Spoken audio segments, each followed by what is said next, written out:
ini kita berbincang-bincang ya. Ini ya. Eh, Apa kabar Pak Budi? Alhamdulillah sehat. Alhamdulillah.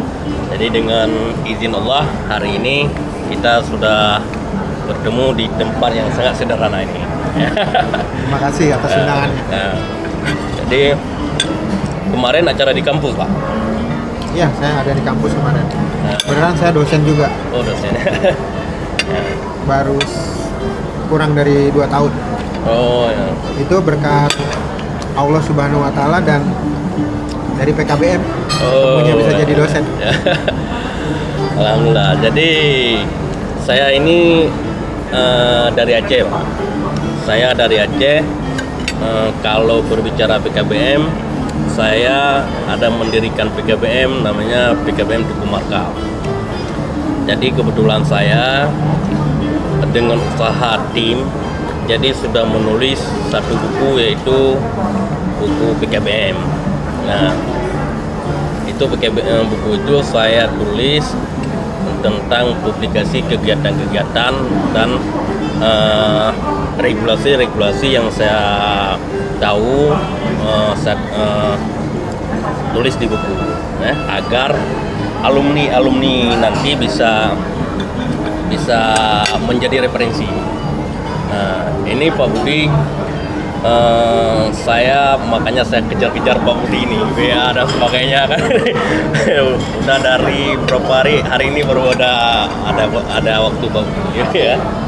Jadi Pak Budi ketua PKBM di Taiwan, di luar negeri ya. Iya. Ya, apa nama PKBM-nya Pak? Community Learning Center Bakti Jaya Indonesia. Bakti Jaya Indonesia. Kalau di bahasa Indonesia kan Community Learning Center ya pusat kegiatan belajar masyarakat. Cuma diistilahkan Community Learning Center Bakti Jaya Indonesia. Itu sejak kapan Pak PKBM Bapak didirikan di Taiwan? Kalau mulai pertama kali dibuka, artinya pembelajaran pertama kali itu di 22 Desember 2013. Berarti sudah 8 tahun ini ya kemarin. Oh, 8 tahun ya.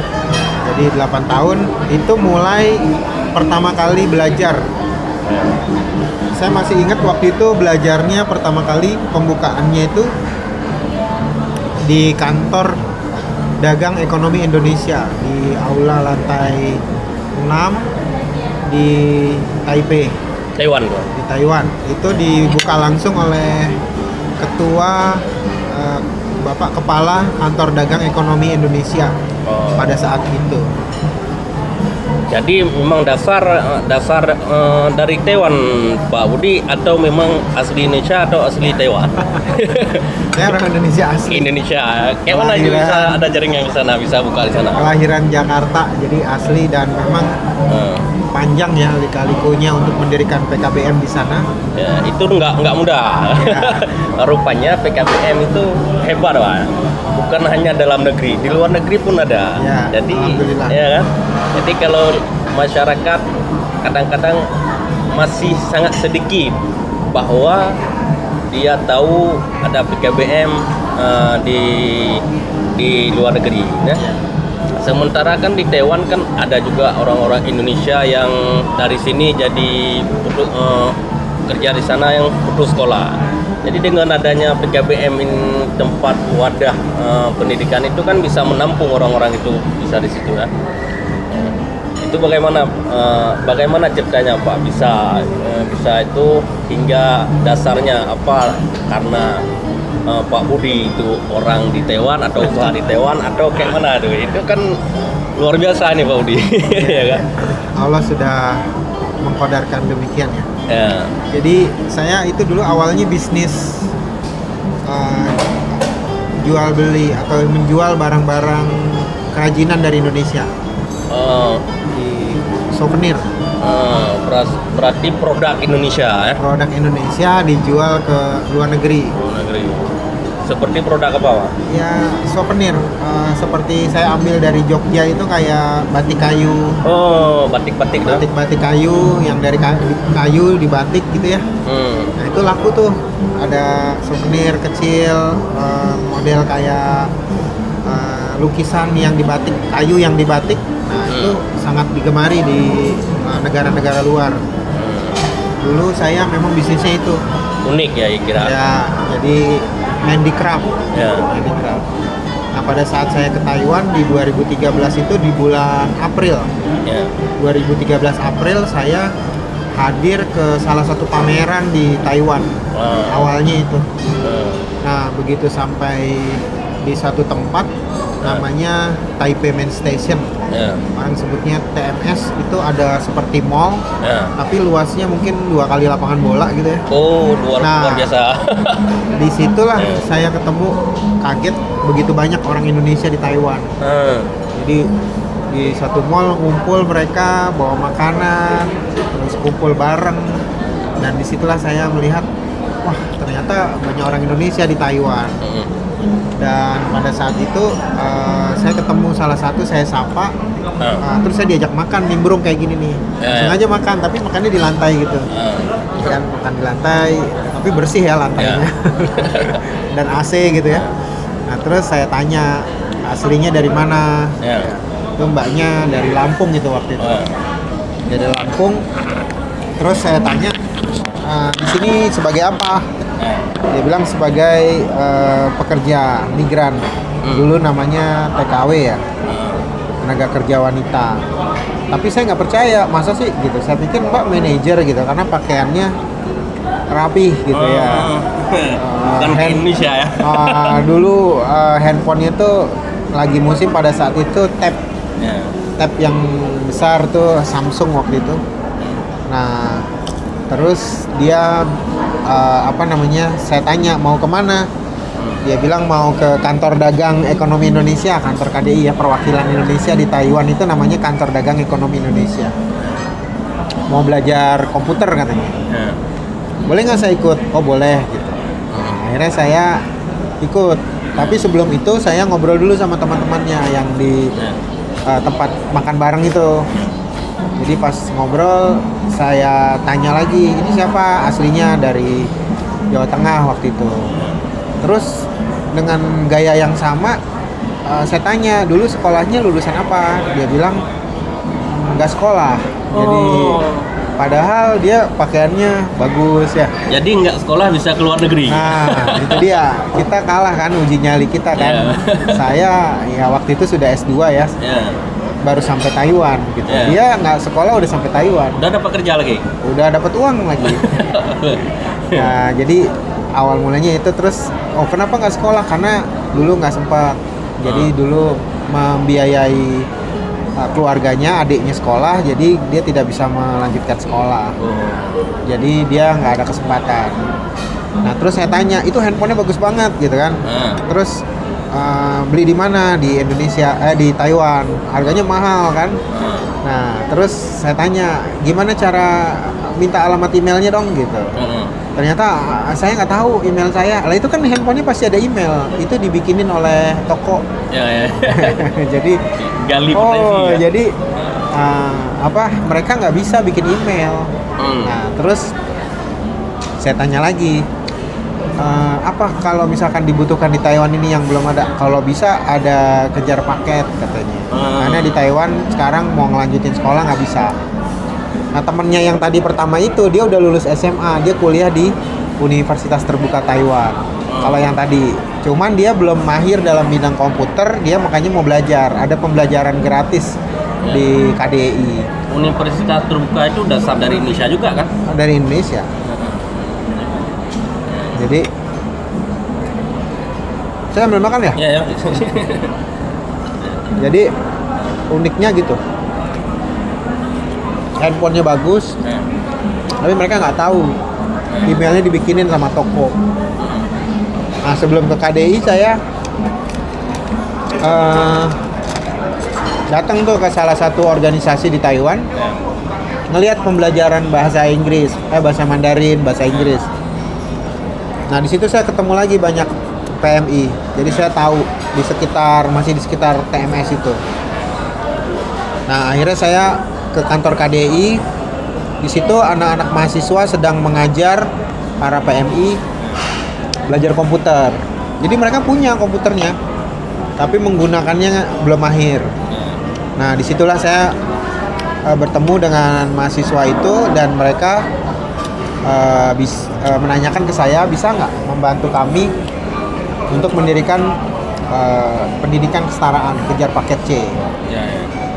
Awal mulanya tuh itu. Akhirnya dari situ saya merintis sampai dari mulai April sampai Desember berkomunikasi terus dengan para mahasiswa Indonesia di Taiwan yang pada akhirnya di tanggal 22 Desember itu kita pembelajaran pertama untuk program kerja paket.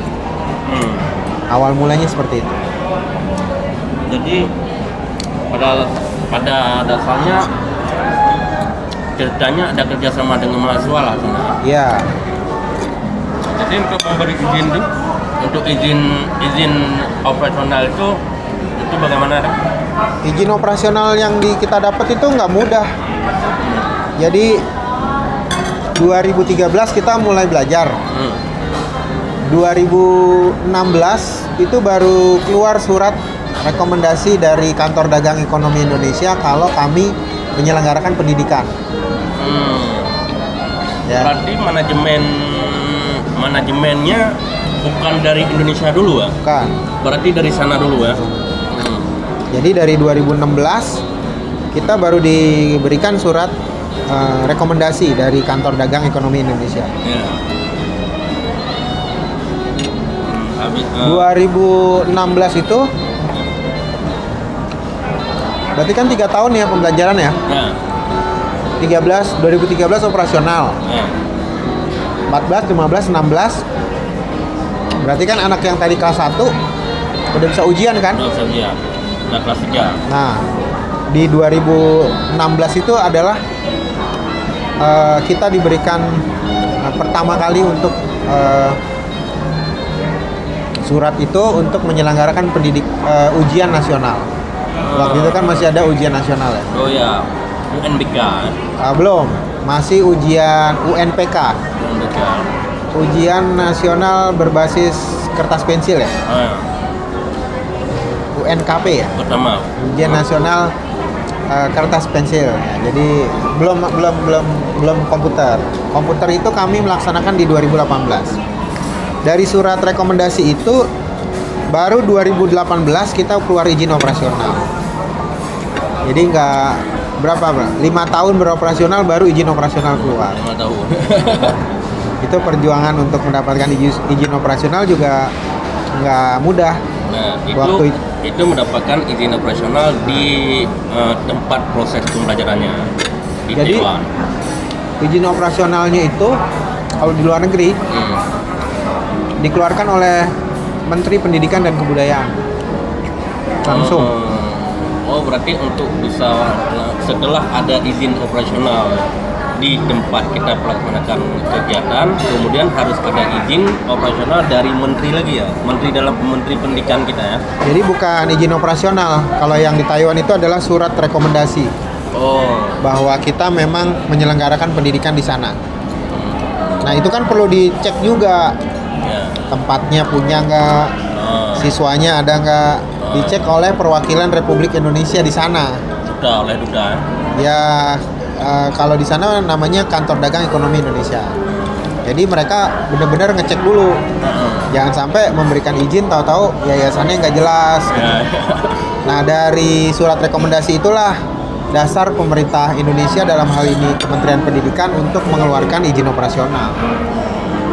Jadi yang punya wilayah dulu mengizinkan, oke, baru. Kalau nggak ada surat rekomendasi itu nggak bisa. Dia harus ada dari pemilik tempat dulu kan? Perwakilan Indonesia di negara setempat.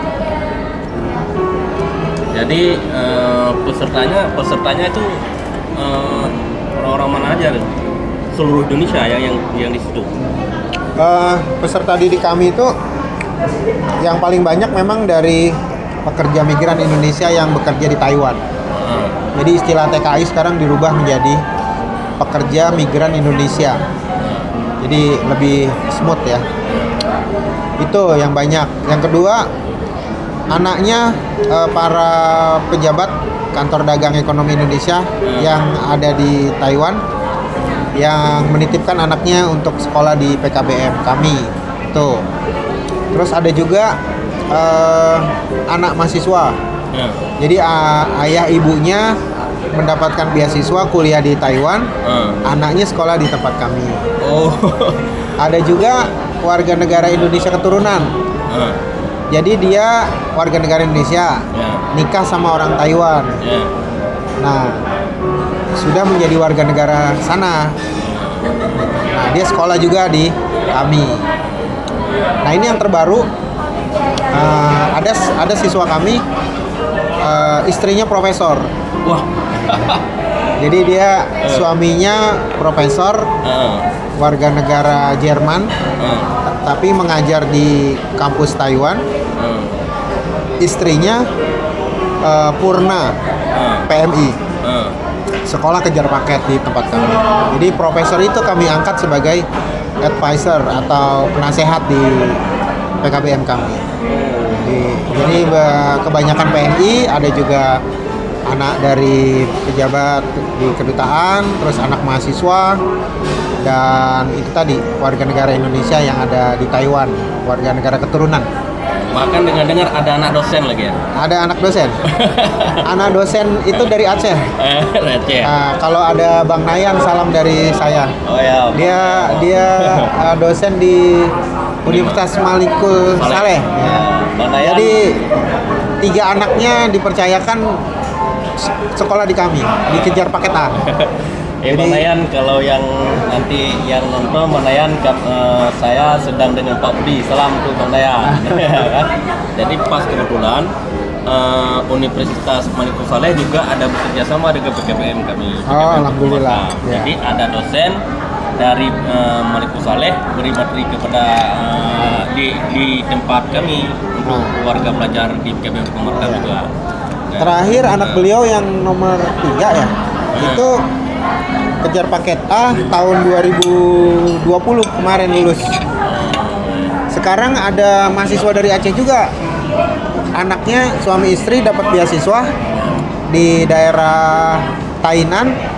Anaknya kejar paket A, 2 orang ikut sekolah kami. Temannya Bang Nayan dari Aceh juga. Luar biasa ya. Luar biasa. Ini padahal kehadiran PKBM itu Pak Budi ini sangat membantu masyarakat, bukan abal-abal ya. Ya, kadang-kadang kan ada isu-isu bahwa PKBM itu tidak manfaat. Nah, ada hal-hal yang sebagian ya. Tapi ternyata setelah saya diskusi dengan teman-teman, ini Pak Nayan, Pak Budi, saya sudah diskusi ada beberapa provinsi di mana-mana. Dari Provinsi Aceh, dari Bogor, kemudian dari Jakarta, kemudian dari Kalimantan Utara, kemudian dari ada dari Sulawesi. Ternyata hasil PKBM itu sangat membantu masyarakat. Jadi pemerintah rupanya telah membuka ruang kepada masyarakat, tidak ada alasan tidak mendapatkan pendidikan. Ya. Jadi alumni pun terarah, ada yang lulusan PKBM ya sudah mendapatkan pekerjaan langsung. Nah, kalau lulusan PKBM yang ada di Taiwan, di luar negeri itu bagaimana yang PKBM Pak Budi? Ya. Jadi kalau yang menganggap PKBM itu sekarang sebagai pelengkap, itu menurut saya sudah salah kaprah ya. Kurang depan. PKBM sekarang justru sebagai ujung tombak. Di Taiwan itu kan negara yang menurut saya nggak terlalu dekat dari Indonesia ya, dan punya pemerintahan khusus. Tapi PKBM bisa hadir di sana, di garda terdepan malah. Ya, jadi itu. Dan kalau bicara lulusan kami itu hampir 15 orang itu sekarang kuliah di Taiwan. di universitas di Taiwan. Tahun ini nih 2022 ini bulan Juni sudah ada yang lulus S1 Di Taiwan. di Taiwan, di Universitas Taiwan. Jadi dasarnya Dari dia pekerja. Terus kuliah di tempat kami kan di PKBM Bakti Jaya. Terus ada buka beasiswa pemerintah Taiwan. Akhirnya mereka pulang ke Indonesia. Tadinya statusnya kan sebagai PMI, dia pulang. Terus ngelamar lagi sebagai mahasiswa, dapat beasiswa. Sekarang dia jadi statusnya pelajar, mahasiswa. Dan tahun ini lulus S1. Itu hampir sekitar 15 orang. Jadi itu kan luar biasa dong. Kalau Alhamdulillah. dari dasar dia ke Taiwan itu ke luar negeri dia hanya jadi kuli biasa hingga dia mendapat sarjana, mendapat kesempatan itu kan melalui PKBM. Nah kan itu kan tidak mudah. Kadang-kadang kalau kami di Aceh di sana yang kuliah di formal saja tidak dapat kesempatan untuk mendapat beasiswa ke luar negeri. Apalagi kan pendidikan non formal ini sudah menghadirkan seperti itu. Ini kan luar biasa. Ya. Nah, kalau PKBM di luar negeri di negara-negara mana yang ada Pak Budi? Saudara Pak Budi. Kalau kita lihat di Dapodik, insya Allah ada 7 negara. Totalnya ada 20 sekolah. Ya. Malaysia, Singapura, Brunei, Cina, Tokyo, Taiwan, Arab Saudi. 7 negara. Kalau di Malaysia itu kan umumnya orang Indonesia banyak di situ kan? Ya, pekerja di pelabuhan perkebunan kelapa sawit. Bahkan orang Aceh umumnya kalau merantau dia ke Malaysia. Hah?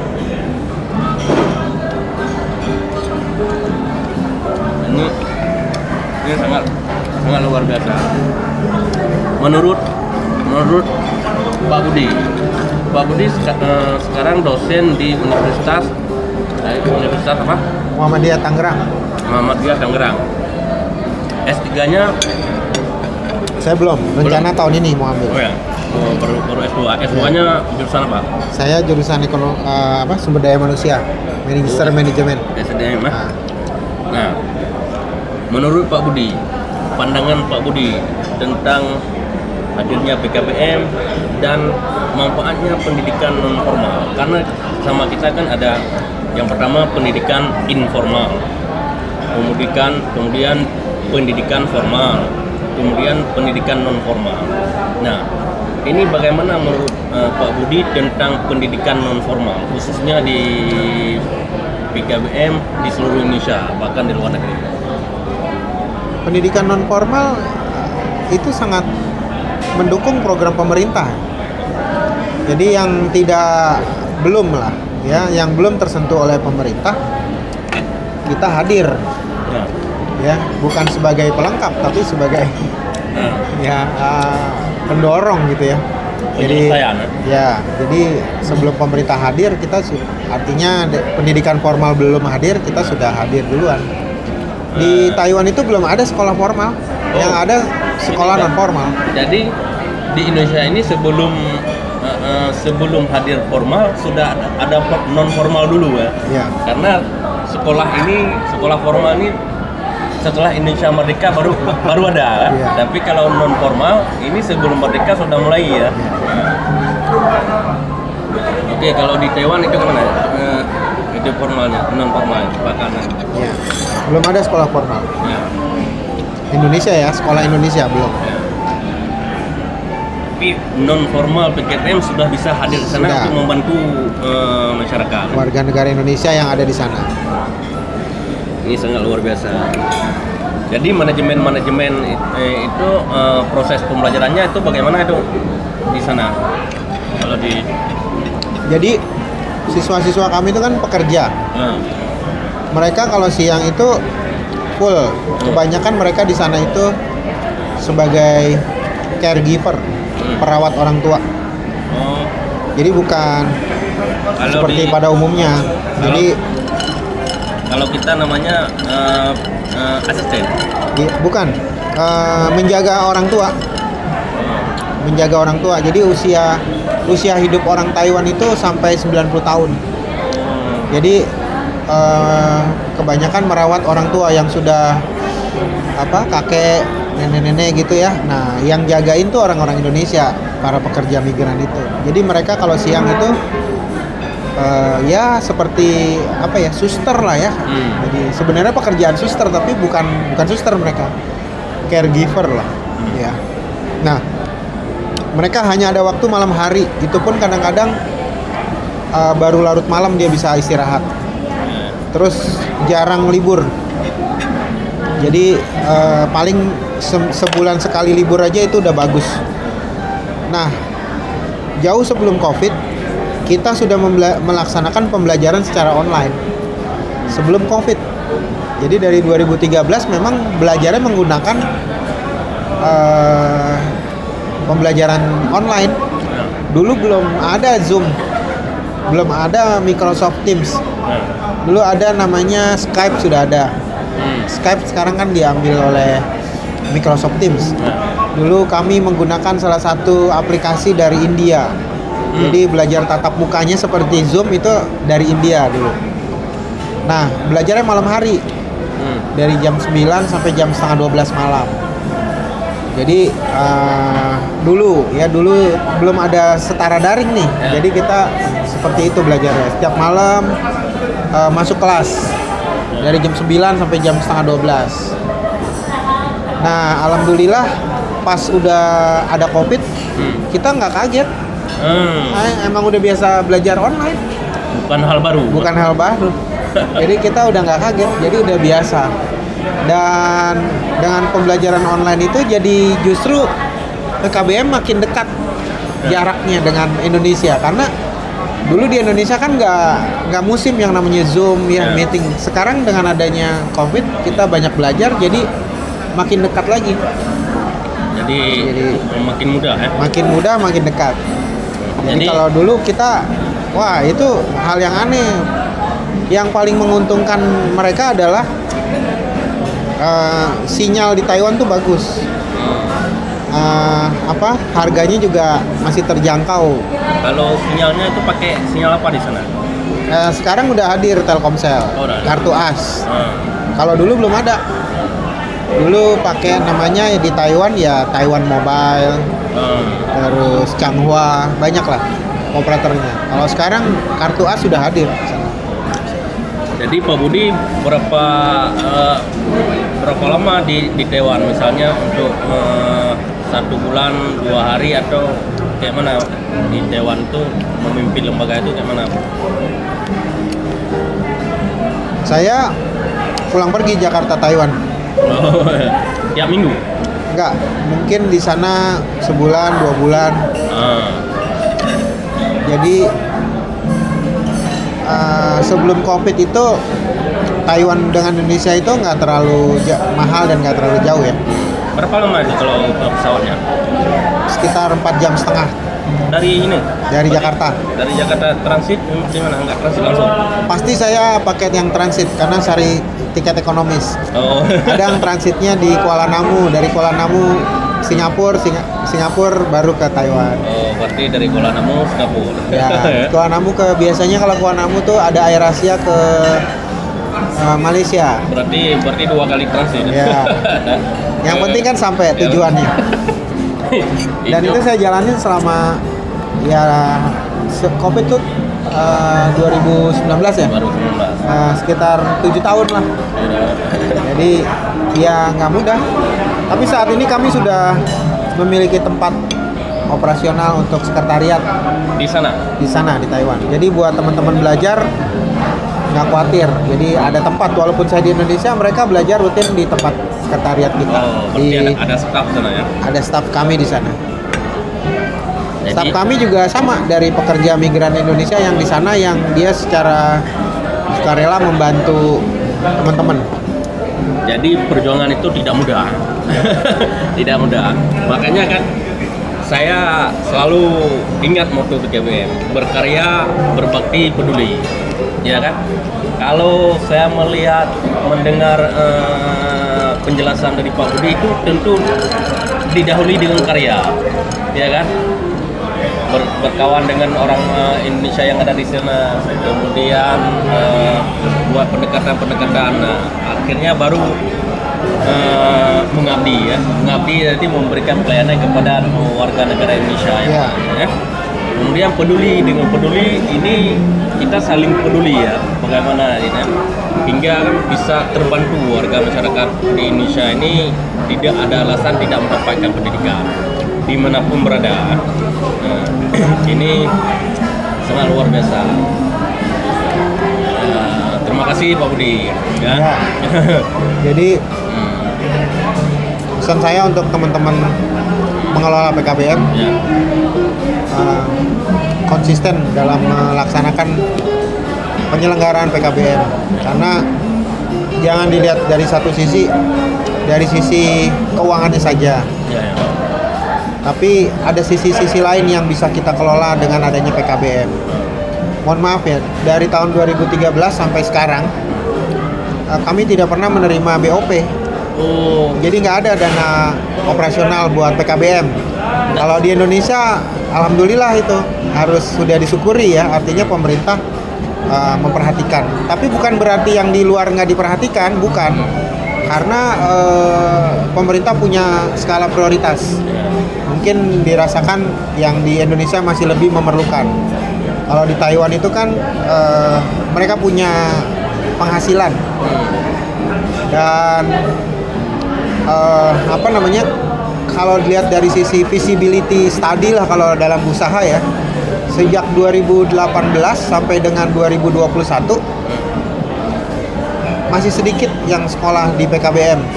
Anggap aja kami tuh sudah yang bukan meluluskan ya, artinya yang ikut sekolah berpendidikan di PKBM kami dari tahun 2018 sejak dikeluarkannya izin operasional itu 199 orang alumni ya. Jadi masih kalau dibagi rata-rata kan berarti cuma berapa? Kalau lihat dari visibility studinya dalam hal pembiayaan itu jangan dilihat dapat uangnya terus uang NT misalkan uang sana ya terus misal sebulan sekian, kan ada biaya operasional dan biaya operasional itu kan bukan biaya operasional di Indonesia. Biaya operasional Taiwan. Jadi bukan uangnya dibawa ke Indonesia, kan uangnya buat dikelola lagi di Taiwan. Bayar kontrakan, kan kami rumah kontrak sebulan itu hampir 7 juta. Belum listrik, belum air gitu kan. 1 bulan. Ya. Kalau di Indonesia 1 tahun. Tapi buat kami bukan itu. Ya, yang penting bagaimana menyelenggarakan pendidikan ini bisa sampai ke masyarakat. Maksud kami gimana bisa eksis? Lillahi ta'ala, Allah memberikan dari yang lain-lain. Sebagai contoh, kami tahun ini mendapatkan bantuan dari bukan berupa uang, jadi berupa bukan kampus, namanya Kementerian Keuangan Mengajar. Jadi Departemen Keuangan memberikan pembelajaran buat para PMI siswa-siswa kami. Itu kami dapat. Terus kami dapat juga dari program namanya Kedai Reka. Kami juga patungan dari kegiatan itu. Kedai Reka itu kedaulatan Indonesia dalam Reka Cipta. Itu dari 2 universitas. Universitas Muhammadiyah Gresik dan Universitas Pembangunan Nasional Veteran Jawa Timur. Mereka mendidik para PMI berwirausaha. 240 PMI dididik menjadi pengusaha oleh Muhammadiyah Gresik bekerja sama dengan Bakti Jaya Indonesia. Itu juga bukan berupa uang, berupa program. Kami justru mengeluarkan uang. Terus juga dari Pembangunan Nasional Veteran. Nah, itu mereka memberikan literasi. Literasi finansial bagi para PMI. Jadi bagi kami terus berbuat, insya Allah ada aja rezeki yang Allah berikan. Yang penting kan niatnya. Ya. Kalau bahasa Aceh ya. Kalau mesin God niat ngangkasa laut darat tanyot dipelihara. Apa itu? Artinya kalau memang niatnya bagus, kemana aja kita terpelihara. Ya, kemana aja kita dijaga dan akan berkah. Ini juga ada cerita sedikit. Saya dosen itu baru 2019, 2020, 2019 awal, pas COVID awal. Saya belum bisa ke Taiwan, tapi justru di Oktober 2019 kami membantu Universitas Muhammadiyah Tangerang untuk MOU dengan beberapa universitas. Akhirnya sepulangnya rektor, kebenaran rektornya langsung datang ke Taiwan. Kami pertemukan dengan 3 universitas di Taiwan untuk MOU. Akhirnya setelah mereka pulang, Pak Rektor mengajak saya untuk bergabung di Universitas Muhammadiyah Tangerang. Yang tadinya saya pusing gimana pas COVID ini nggak bisa ke Taiwan kan, sampai dari sejak COVID saya belum bisa ke Taiwan. Tapi ada staf saya di sana yang akhirnya saya setelah COVID awal itu justru malah Allah memberikan jalan untuk sementara atau seterusnya untuk menjadi dosen di Muhammadiyah Tangerang. Yang namun aktivitasnya tetap bisa ya. Aktivitasnya tetap. Jadi saling mendukung dan bukan berseberangan kan, antara kan sama-sama di jalur pendidikan. Jadi saling melengkapi. Oh ya Pak Budi, bagaimana menurut Pak Budi tentang pendidikan non formal yang ada di Indonesia? Dari sisi apanya nih? Dari sisi manfaatnya. Nah, teman-teman, saya rasa yang bergabung di forum PKBM ya, saya rasa harus sudah dewasa. Dalam arti kata, udah bagus lah pemerintah memfasilitasi adanya PKBM. Dan ada direktorat khusus yang menangani.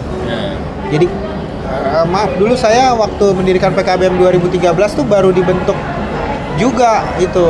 Enggak, maksudnya gini Pak Budi, manfaat yang kepada masyarakat. Nah, dengan hadirnya maksudnya hadir PKBM, jadi manfaatnya untuk masyarakat, pendidikan yang dapatkan manfaat. Misalnya kan ada misalnya seperti formal. Jadi kalau taman SD, lanjut SMP, lanjut SMA. Nah, tapi kalau formal kan beda. Berarti ada yang kerja, jadi manfaat dari itu hadirnya pendidikan non formal di kalangan masyarakat itu bagaimana? Ya sangat bermanfaat ya. Jadi kan saling melengkapi kan. Yang tidak terjangkau di sekolah formal ada pilihan. Jadi yang masyarakat tadinya misalkan ya, dia punya usaha, tapi kalau dia nggak kerja nggak dapat uang. Kalau dia hanya sekolah nggak dapat. Nah, dengan pendidikan non formal ini kan mereka bisa sambil kerja, tapi sekolah juga bisa selesai. Apalagi sekarang ada aplikasi setara daring, enak banget, ya kan?